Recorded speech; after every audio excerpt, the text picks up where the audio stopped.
Madam, আপনি যে মিষ্টিটা অর্ডার করেছিলেন সেটা ডেলিভারি বয়টা এসে দিয়ে গেল। এই নিন। আচ্ছা, কত টাকা হয়েছে? 250 টাকা হয়েছে ম্যাডাম, আর ওটা আমি আমার টাকা থেকে দিয়ে দিয়েছি। ও, তুমি দিয়ে দিয়েছো? আচ্ছা দাঁড়াও, তুমি এ নাও। 500 টাকা? কিন্তু ম্যাম, আমার কাছে তো খুচরো নেই।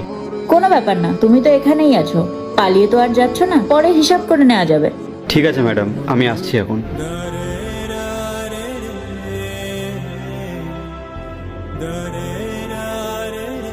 ক্ষমা করবেন ম্যাডাম, আমি কিছু না বলেই ভিতরে চলে আসলাম। আসলে আপনি খাবারটা অর্ডার দিয়েছিলেন তো, সেটা নিচে দিয়ে গেল, আমি ওটাই দিতে আসলাম। এই নিন। কত টাকা হয়েছে ওটা? টাকা লাগবে না ম্যাডাম, আপনি আগের দিন যে 500 টাকাটা দিয়েছিলেন না, সেখান থেকে মাত্র 250 টাকাই খরচা হয়েছিল।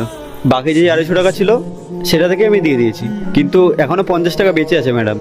ওটা আপনি যখন পরে কোনো জিনিস অর্ডার করবেন তখন অ্যাডজাস্ট হয়ে যাবে। এক সেকেন্ড, আমি কবে আবার 250 টাকা বাকি রাখলাম? আমার তো কিছুই মনে পড়ছে না। ম্যাডাম, আপনি একবার মনে করে দেখুন, আপনি কিছুদিন আগে আমাকে 500 টাকা দিয়েছিলেন, সেখান থেকে 250 টাকা খরচা হয়েছিল আর 250 টাকাই বেঁচেছিল। দেখো, আমার কিছু মনে পড়ছে না এসব। আর এটার কত টাকা বললে? 200 টাকা হয়েছে, তাই না?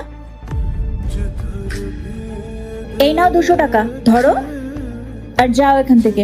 আমি এখন খুব বিজি আছি, তোমার সাথে পরে কথা বলবো। কিন্তু ম্যাডাম। আমি বললাম তো আমি বিজি আছি, যাও এখন। ঠিক আছে ম্যাডাম। মেঘা, মিটিংটার জন্য রেডি হয়ে নাও। ম্যাডাম, আপনি আমাকে ডেকেছিলেন? হ্যাঁ, আমি ডেকেছিলাম। এক সেকেন্ড।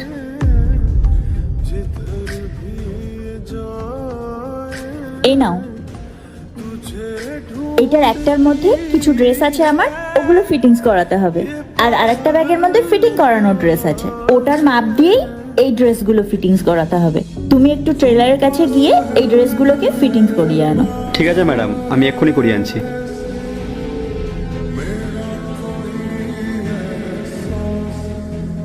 ম্যাডাম, এই নিন, আমি আপনার ড্রেসগুলো ফিটিংস করিয়ে এনেছি। Thank you Gopal. আচ্ছা, কত টাকা হয়েছে? ম্যাডাম, 200 টাকা হয়েছে। আচ্ছা, এই নাও। হ্যাঁ মেঘা, তো কি বলছিলাম জানো? ম্যাডাম, এই নিন আপনার টাকা। আপনি আমাকে যে ব্যাগগুলো দিয়েছিলেন না, ওর মধ্যে একটা ব্যাগে এই টাকাগুলো ছিল।